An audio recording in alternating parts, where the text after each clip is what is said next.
standard for overturning defensive pass. Yeah, I know. He had one week. The first 11 weeks of the year, no bueno. You had to commit aggravated assault, and it might not get called. Right. Now it's been 1 and 2. That one in the Raider game, I mean, it helped the Chiefs, but that was terrible, them taking away that pick.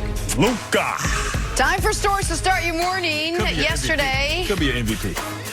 my name is Luka. Led the Mavs to a 14-point win over the Lakers, snapping their 10-game win streak. Nick, what'd you make of the Lakers' performance yesterday? All right, little picture, big picture. Little picture, really interesting. The Lakers in the first half were blitzing Luka every time he had the ball. He was very ineffective in the first half. I think he was 2 of 8 from the field. They went away from that in the third quarter, and he absolutely lit them up. I'm not sure why they went away from it.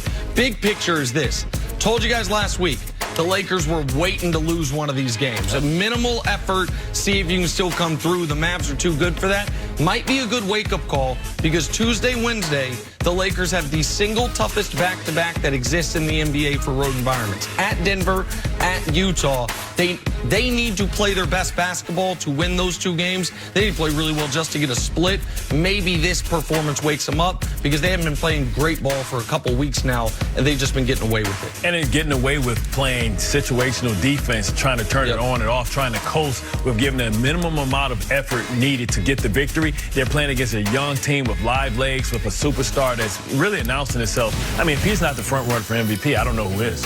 Giannis right there. LeBron's saying something. On to Sunday night football. Patriots struggled mightily and trailed by as many as 19 in the fourth quarter to the Texans.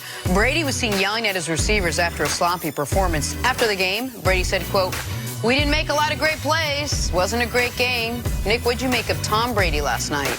Listen, you got to feel for him. I mean, what's he supposed to do? All the team's done is spend a first-round pick on a running back, first-round pick on a wide receiver, traded second-round pick for a wide receiver, still have Julian Edelman. He had over 3 seconds to pass before each pass last night. I mean, I don't know what you expect a 42-year-old man so to you're do, good. except for maybe be a little more accurate. The receivers are not helping him, but Brady is not helping the receivers right now either. And if you can't acknowledge that, you're not watching them play. I mean, dressing your wide receivers down when you know you're on camera, really, I wouldn't suggest that. You know, you should be building these young guys up instead of trying to dress them in front of the national audience. Brady has to take some accountabilities for some of the things that he's doing wrong. He's skipping a lot of passes, and, you know, he gets hit early, and then you talk about me in the cowardly lion, he kind of folds up like a bad 10. Oh, wow. And, by the way, 1 pick was taken off the board yesterday because of a holding call. On to Patrick Mahomes now and the Kansas City Chiefs. Mahomes looked good against the Raiders. He looked healthy, and he proved it, scoring 2 touchdowns, 1 in the air, 1 on the ground. Also got plenty of help from the defense, who forced 3 turnovers. Andy Reid now 18-3 following a bye week in his career. Nick, are people sleeping on Kansas City? Yeah, and I'll be quick here. Yes, they are, but they won't be 6 days from now after they beat New England. The Chiefs had a terrible 2-minute stretch at the very end of the Titans game where a half dozen things went wrong, which cost them that win. That made a lot of people just cross them out.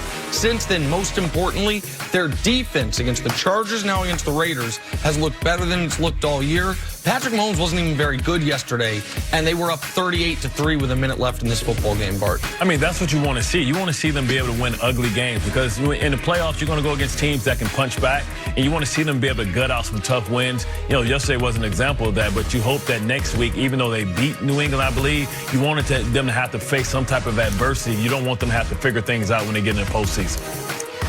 All right, moving on to Carson Wentz and the Eagles in Miami to face the Dolphins. Second quarter, 4th down. Dolphins line up in a funky formation on the 1. Gate. It's called the swinging gate, Jenna. Field goal attempt. Kicker Jason Sanders catches a touchdown on the true play. What is it called? The swinging gate. Swinging gate. You can find it in Football for Dummies 101. Miami takes the 14-13 lead, 4th quarter. Dolphins up 6. The Eagles went for that Hail Mary. It was anyone's ball. Dolphins say, it was ours.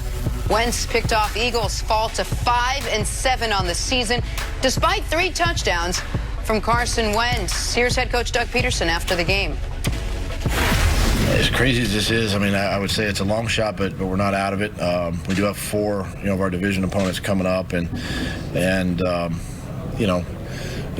guys got to understand that, and it's my job to make sure they do understand that we're still fighting and coming to work this week and ready to go and try to figure this thing out. In my position, I've got to make sure that the team understands that we got to guard against that, and we're still a good football team. And again, listen, it's about what we do. Right now, the title in the NFC East is like hot potato. No one seemingly wants it. The Eagles had a chance with Cowboys losing, and they couldn't cap on it. What has gone so wrong for this Philadelphia team, Nick? Well, everything at this point. And I take issue with what Doug Peterson said there. I don't know if people caught it at the very end. He said, we're still a good football team. Compared to who? What's your evidence? The division? But even compared to your division, you're looking up at a Cowboys team that is playing its worst football of the year right now. In your conference, the complete list of teams with worse records than the Philadelphia Eagles: Washington, the Giants, the Lions, the Falcons, and the Arizona Cardinals. That's it. Yesterday's loss cannot happen if you have any hope of not only being a playoff team. You're going to get to host a playoff game. It's going to be a ton of fun when we get to watch an 8-8 NFC East team host a 12-4 wild card team. It's going to be outrageous, but that's what we're staring at. You're up 10-0 immediately against the Miami Dolphins. They claw back in it. You're then up 28-14 in the second half, and you let the Fighting Fitzpatrick score 23 straight? You got to be kidding me. It wasn't a game where all of it, kick return touchdown, we have a blocked kick, Carson Wentz has 4 fumbles. No, your defense just folded up shop in a game you saw on Thanksgiving. The Cowboys lose. You know your schedule. You know it's all in front of you. You know what I know, which is you're going to get a home playoff game. You win the division, whether you deserve it or not. Right. And to blow a 14-point second-half lead to these Miami Dolphins in a critical game cannot happen if you're an average football team, much less the good football team Doug Peterson claims they are. Can I put that on the T-shirt, the Fighting Fitzpatrick? Yeah, no, yeah, you can have it. I love Brian Flores, who has this team playing amazing. You know, we laughed at the Dolphins early in the season, but they were in a lot of tough games early on, and they're learning how to finish games. You know, Devontae Parker, who was thought of as a cast-off, really has made some big plays. But I think this is more about Philadelphia and their lack of a killer instinct. I feel like ever since they got that title, we know we've heard reports that, you know, that they've been, didn't Orlando Scandrick say that? That we're going to have on the show later, said that, you know, they're still celebrating and living off of that Super Bowl because in that city, it's the first one. They don't seem like a hungry team. They don't seem like a team that's got a lot of grit to it anymore. It used to be like that, playing the underdog role, but now when they're the favorite, they don't come with that same fight, that same energy, and it's really starting to show. How can you, two teams that would disappoint you, say Cleveland and Philadelphia, understanding what you have ahead of you, you can't lose to the Miami Dolphins. Both up double digits in their games. Right, because that tells me that you take the foot off the gas and you get conservative and you can't find a way to finish games against a team that you could have stepped on their throats. I mean, I don't understand. 8-8 probably will win this division. And the only good thing, the silver lining, and why Doug is saying, hey, I got to get the troops and let them know where we're at, that was the AFC opponent. Now they have all the opponents in their division, and they face the Dallas Cowboys. If they're able to win out against the Giants, against Washington twice, I mean the Giants twice, Washington and Dallas, then that gives them a better NFC. Of course, but no, they can still win the division part. But the problem is when we talked about Philadelphia and that they were in such an advantageous position, even though they were trailing the Cowboys, it was because in addition to the Giants and Washington, they had the Dolphins. Yeah. Like if you can allow 23 unanswered to Miami, you are not a lock against anyone. You're not a lock against Danny Fumbles. You're not a lock against Dwayne Haskins. You're certainly not a lock against the Cowboys, that Jekyll and Hyde team. Like, this Eagles team has no excuse for yesterday. Yeah. You want to say the reason that their season's gone awry was they lost their speed at the wide receiver position. How many points they scored? Scored 31 points yesterday. That's got to be more than enough to win, to beat the Miami Dolphins. Well, look, the problems that they're inflicting them now are the same things earlier on in the season. The roster, leadership in that locker room, and then the shaky play of Carson Wentz, who, by the way, yesterday actually played well enough to win the game. Exactly. If you are up 28-14 on the Miami Dolphins in Week 13 with a chance to tie for the division, gotta win, and you don't finish it, then everyone has to wear that from the head coach on down.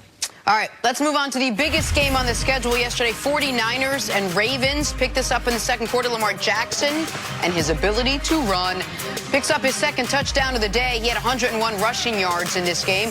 Lamar will lead the Ravens down the field to give Justin Tucker a chance to win the game with the score tied at 17. Tucker nails the 49-yarder to make the 49ers go away. As Bart would say, Night-night. Give you a chance. It's a long flight home, too. That's a long flight home when you lose a tough matchup. Ravens are now the 1 seed in the AFC. Here's the Tucker after the game. I feel like in the spirit of my teammates who have been up here to talk to you guys the last few weeks, I should say something like real inspiring, like big trust. And I'll open it up for questions. That's great. Yep. That's great. Nick, are the Ravens the best team in the NFL after what they did to the 49ers yesterday? Well, that's certainly the best kicker in the NFL and one of the most valuable special teams players I've ever seen. And for a team that plays the style they play, it is so critical to have a kicker like him, and he's been awesome for years and years. But to answer your question, Jenna, they're certainly playing like it right now, because I didn't think they played great yesterday. Not at all. I didn't think Lamar threw the ball well. I understand the conditions were really tough. I thought San Francisco's game plan was incredibly sound. San Francisco ran all over them. Jimmy G had the bad fumble early, the fumble that you almost saw coming if you're watching. You're like, just get down, man. You see people coming, but he didn't throw the ball to Baltimore. And San Francisco made a few key 4th downs. They missed the 4th down late in the game. That was the last time they touched the football. But here's right now why Baltimore has the argument that they're the best team in the NFL. They have an extra down that the rest of the league is not utilizing. They are in, I'm not a good golfer. Analytics. Right, I'm not a good golfer, but if you're just an average golfer and you're going up against a good golfer and they give you a shot a hole, you're going to win. If everyone else has 3 plays to get 10 yards and these guys got 4, which is how they are running their team, they are at such a strategic advantage. And then you add to it, everyone else feels good about field goals, getting 3 points. Once they get inside